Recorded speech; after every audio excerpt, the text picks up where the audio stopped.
और नमस्कार दोस्तों, थे बहुत दिन कहने ला रहा गुरु जी प्रश्न कौन करवाओ थे आ लो।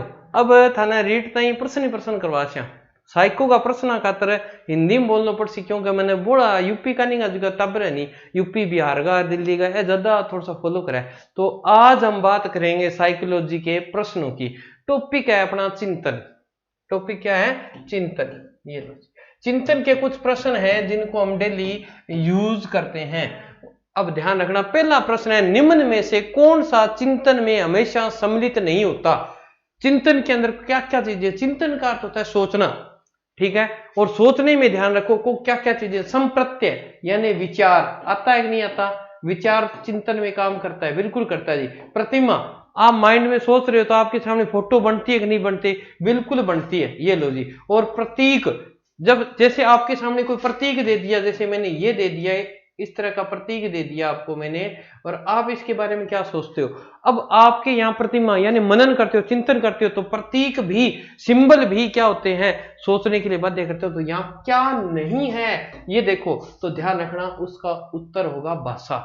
बोलना क्या होता है? चिंतन करते हैं, बोलना तो है ही नहीं, वहां तो सिर्फ ध्यान केंद्रित करना है, तो भाषा का प्रयोग यहाँ पर नहीं होगा। तो ठीक है टाबरो, पहला प्रश्न आप लोग कर लिया। 2 नंबर देखो भाई, 2 नंबर में क्या है? अब देखो, स्वली, स्वली चिंतन में अभिव्यक्त होता है। स्वली का पहले तो ये अर्थ समझ लो कि स्वली का अर्थ क्या था? खुद, यानी बच्चा खुद चिंतन करता है तो उसमें क्या चीजें शामिल है? तो अभिव्यक्ति होती है, यानी बाहर क्या चीजें निकलती है। जब बच्चा खुद सोचता है तो क्या चीज बाहर निकलती है? तो ध्यान रखियो, अभिप्रेरणा की, भाषा की, और काल्पनिक विचार तथा इच्छाओं की, और वास्तविक स्थिति की। तो ध्यान रखना, सभी जो व्यक्ति खुद चिंतन करता है ना, कभी भी आप देख लेना, आप सोच के देखना कि मैं क्या चाहता हूं, मैं ये चाहता हूं मेरे सिलेक्शन हो जाए, फिर मैं मकान बनाऊंगा। आंख बंद करके सोचोगे ना, आपके मन के जो भाव है ना, वो क्या करेंगे? बाहर निकलेंगे। तो टाबरो इन उत्तर हो जाएगा किशो काल्पनिक व विचार तथा इच्छाओं की। तो अभिव्यक्ति किसकी हो रही है? अभिव्यक्ति हो रही है काल्पनिक विचारों की, जो उसके मन में है, उनके विचारों की अभिव्यक्ति हो रही है। आ लियो टाबरो, वो है आप लोग 3 नंबर है क्वेश्चन।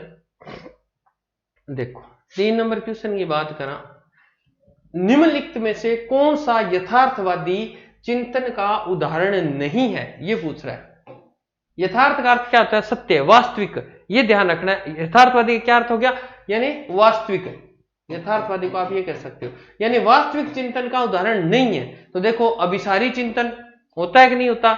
अभिसारी का अर्थ होता है यानी छोटी सी वस्तु, यानी बड़ी वस्तु, यानी सामने जो वस्तु है उसके बारे की बात कर रहा है। सृजनात्मकता दिखेगी, निर्माणात्मक होती है, सामने होती है, दिखती है, ठीक है। स्वली चिंतन यथार्थवादी होता है क्या? ये तो कल्पनावादी होता है।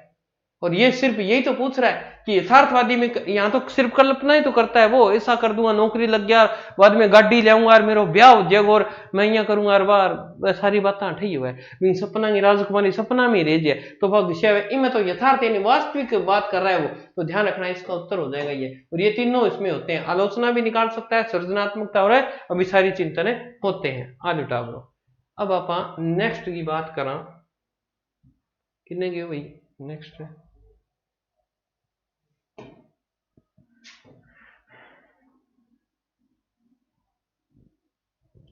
हाँ जी, हाँ। कह रहा है श्याम प्रत्येक वस्तु को उसके गुण दोषों के बारे में चिंतन करने के पश्चात ही खरीदता है। यह उदाहरण है, यानी एक बालक है, वो कोई भी वस्तु लेता है ना, उसके गुण दोष देगा, अच्छी है, बढ़िया है, घटिया है, कैसी है, उसके पूरे विश्लेषण करता है, और फिर उसके बाद में वो क्या करता है? खरीदता है। तो बताओ इसमें क्या है? तो देखो, अपसारी में तो करेगा ही नहीं, अपसारी में तो वस्तु देखी, उसको ले लिया, ठीक है। जटिल, इतना हार्ड भी नहीं सोचता, ठीक है। स्वली में इसमें तो होता ही नहीं खुद। तो ध्यान रखना, कमी दोष निकालने के लिए हम कौन सा चिंतन करते हैं? आलोचना करते हैं कि इसमें ये अच्छी बात है, ये इसमें बुरी बात है। तो ध्यान रखना, वहां कौन सा चिंतन करता है? आलोचनात्मक चिंतन करता है, वस्तु के गुण दोष के बारे में बताता है। तो वो कौन सी होती है? आलोचनात्मक चिंतन होता है, ठीक है। चौथो 5वां प्रश्न आ जाएगा आप लोग। यदि राम से कहा जाए, देखो प्रश्न, यदि राम से कहा जाए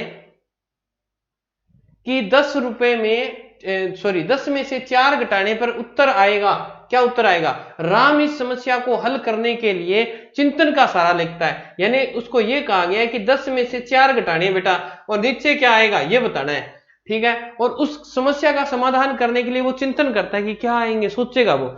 उपयुक्त उदाहरण में निहित चिंतन का उदाहरण है कि वो कौन से प्रकार का चिंतन कर रहा है। तो देखो कौन से प्रकार का चिंतन कर रहा है वो? अपसरण कर रहा है क्या? अपसरण कर रहा है, अभिसारी कर रहा है, सृजनात्मक कर रहा है या आलोचनात्मक कर रहा है? तो देखो यहां पर सिर्फ क्या करेगा वो, सोचेगा। अपसरण तो हो ही नहीं सकता, ठीक है। अभिसारी चिंतन नहीं, सृजनात्मक चिंतन, यहां पर सृजनात्मकता आएगी नहीं आएगी, आलोचनात्मक ही आएगा। इसका उत्तर भी आलोचनात्मक उत्तर माना जाएगा, ठीक है जी। अब आग दो प्रश्न के क्या आपनो का चिंतन में संप्रत्यों, प्रतिज्ञापित तथा प्रतिमाओं का मानसिक जोड़ तोड़ होता है, किसने कहा है? किसने कहा है भाई? तो इसके उत्तर है ऊपर नीचे हो गए। एक तो 1 नंबर ऑप्शन में था बेरोन, ठीक है। फिर दूसरा है सिल्वरमैन, तीसरा है सेंद्रोक और चौथा है वेटलर।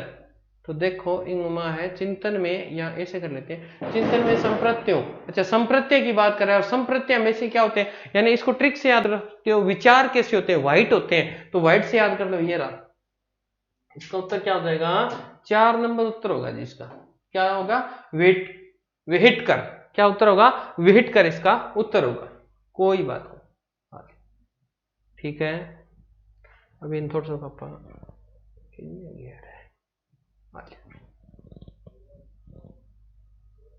बड़ो करते हैं इन्हें।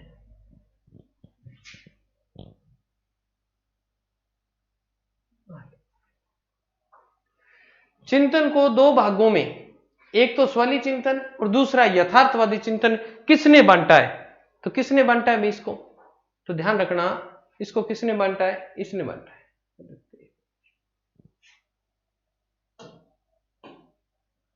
ठीक है। किसने बांटा है? तो देखो एक तो स्वली चिंतन और ये बांटे हैं किसने? जिम्बार्डे तथा रुक ने बांटे हैं इनको। किसने बांटे हैं? जिम्बार्डे तथा रुक ने बांटे हैं, ओके। फिर है यदि, नेक्स्ट है अपना, यदि बालक से पूछा जाए कि 5 से 2 गुणा करने पर क्या आएगा, तो उसके उत्तर देने में निहित चिंतन गाना है। यानी 5 को क्या कह रहा है? 5 को 2 से गुणा करना है, 5 को 2 से गुणा करवाना है, ये लो। इसमें क्या करेगा बालक? तो इसमें आलोचनात्मक चिंतन तो नहीं कर रहा, यानी यहां पर आलोचना तो नहीं कर रहा वो, यहां पे बालक गुणा भाग कर रहा है, अर्थात सृजनात्मकता हो रही है।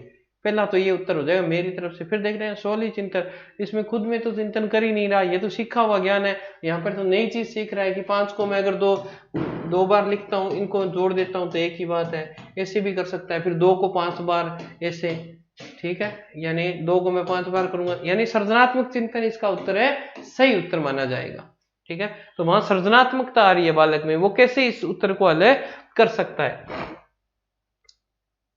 अब नेक्स्ट उत्तर है अपना, नेक्स्ट क्वेश्चन है, क्या हो गया?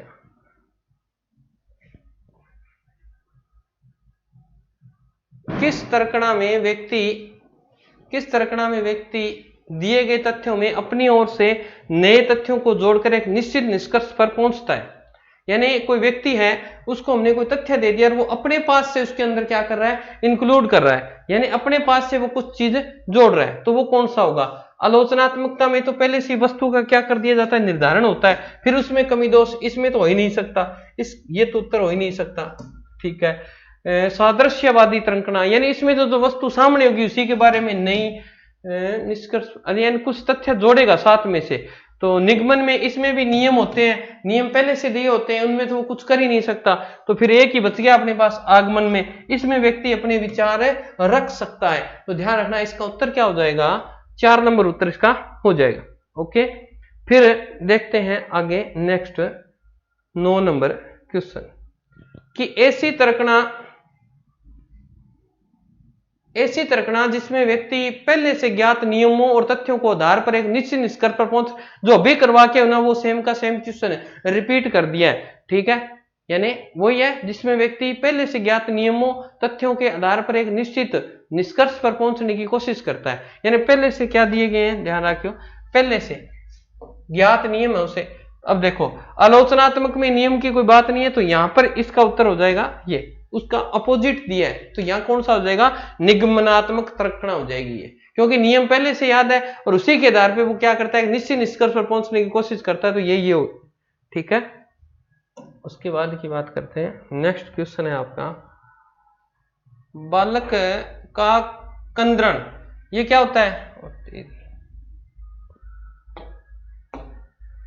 बल बनाना और हाव भाव का प्रदर्शन जिसमें भाषा विकास के नियम पड़ती है, कौन सी अवस्था कहलाती है, तो ध्यान रखना, जिसमें बालक शुरू में अगर जामे शब्द बोला कौन से, ठीक है, ऊ आ करे बिंग बा बिंग भाषा जी के संप्रेषण बा बिंग माई समझ सके, कहीं गुंगा की भाषा तो गुंगो ही समझ सके, और माँ है नहीं बा छोटा सा टाबर की भाषा उसमें फिर भी इनका हाँ तेन बतावे के मेरे बेटे ने बतावे, यानी बा बात पूछी है विवाह कौन से गमाव है, तो पश्च भाषा अवस्था यानी भाषा सीखने के बाद की अवस्था, नहीं उत्तर हो सकता।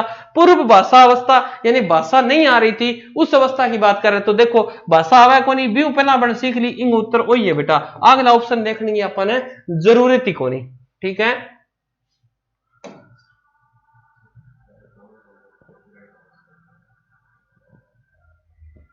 अब तो कितना हो रही है, तो आ जाने दे, देखा म्यूजिक लगा देंगे। किस विद्वान ने व्याकरण सीखने की अंतर्निहित तत्परता पर बल दिया तथा भाषा विकास को जन्मजात प्रतिज्ञप्ति को प्रतिपादित किया, तो ये तो एक कोटेशन है, ठीक है, 11 नंबर कोटेशन है, इसका उत्तर हो जाएगा, आप ध्यान रखने, थोड़ा सा आपको संगीत सुन रहा होगा बार, उसकी बात कर रहे हैं हम, ठीक है, तो ये बात ध्यान रखोगे, इसका उत्तर है, थोड़ा जल्दी करना पड़ेगा, तो इसका 2 नंबर है, ठीक है। फिर अगर बात करें नेक्स्ट क्वेश्चन की,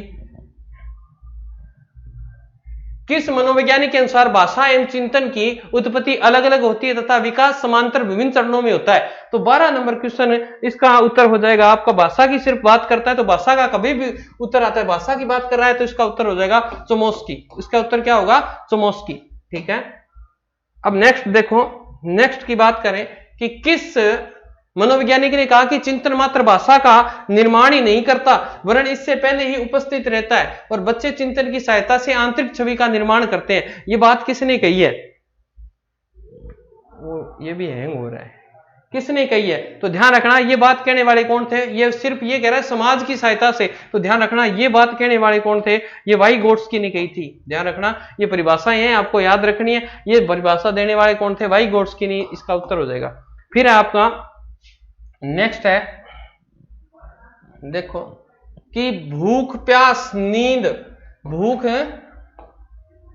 भूख प्यास नींद काम मलमूत्र त्याग ये सभी अभिप्रेरक हैं, तो ये जन्मजात होते हैं, ये कैसे होते हैं, जन्मजात होते हैं, जन्मजात को हम क्या बोलते हैं, जैविक अभिप्रेरक बोलते हैं। और ये देखो आज का लास्ट क्वेश्चन 15 नंबर क्वेश्चन,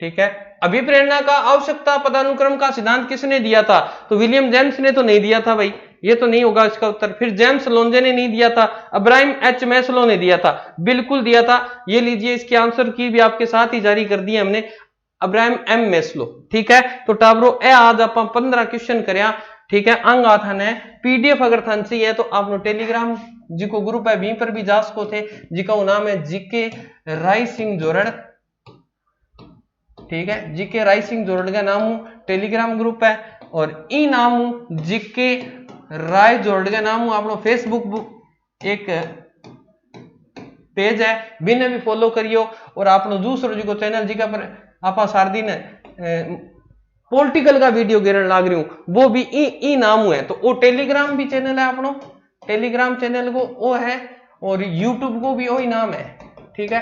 तो ई पर थाने प्रश्न पीडीएफ मिल जाएगी और उत्तर भी मिल जाएगा, और ई नाम अपनो यूट्यूब चैनल है जिका पर पॉलिटिकल का वीडियो था ना मिल जाएगा, वो अपनो फेसबुक पेज है, ओके, अपनो फेसबुक पेज है, इन्हें भी थे फॉलो कर लियो। तो मिला नेक्स्ट पेपर के साथ, कमेंट करके बता दियो था वीडियो किसी की लगी, पर्सन किसी का लग गया, नहीं तो अगला पर्सन कौन गिरांगा, ठीक है। नहीं, धन्यवाद दोस्तों, जय भारत जय राजस्थान।